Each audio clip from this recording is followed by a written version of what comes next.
ఇంట్లో మా అవ్వలు అవి ఏంటంటే పెళ్లి చేసుకున్న 42 సంవత్సరాలకి వాళ్ళ ఆయన చనిపోయింది.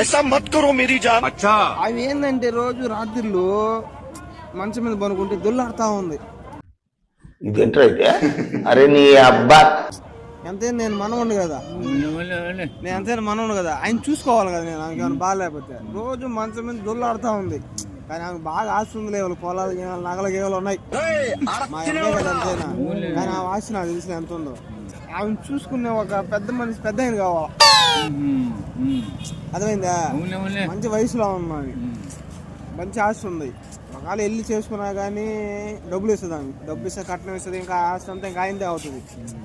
నేను చూస్తా ఉన్న ఒక నెల నుంచి చూసి నేను చెప్పినా, మా తాతకి చెప్పినా. మా తాత అంటే మా నాన్న వాళ్ళ నాన్న. నేను చెప్తే ఆయన ఏమన్నాడంటే, ఓకే ఎవరైనా నువ్వే చూడు, ఎవరైనా ఉంటారు కదా వెల్లూరులో ముసలి పాపం వాళ్ళకి పెద్ద మనుషులు బాగా అందంగా మీలాగా ఉండేవాళ్ళు అందంగా చూసుకోమని అప్పుడప్పుడు రోజు ఒక కాడికి వచ్చిన పర్లేదు, దాని కాడికి అప్పుడప్పుడు రాత్రులు వచ్చి పోతా ఉండమని చెప్పు అన్నారు. ఇప్పుడు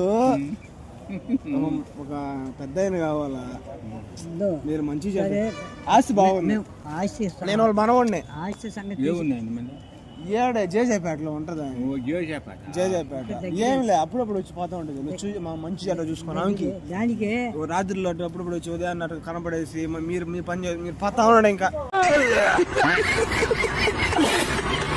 ఆదాం కాబట్టి ముసిరావినే బట్టు అది నువ్వు సందేశం చేయకొట్టు చేయకొట్టు చేయకొట్టు ముసిరావినే బట్టు అది ముసిరావినే బట్టు డబ్బు వస్తుంది కదా రావు పని చేయని. అది మగ మనిషి అయితే మగ మనిషి ఉండొచ్చు, ఆడ మనిషి అండి బాగుంటది, ఎట్టయినా వండిలే బాగుంటది, ఎట్టయినా వండిలే.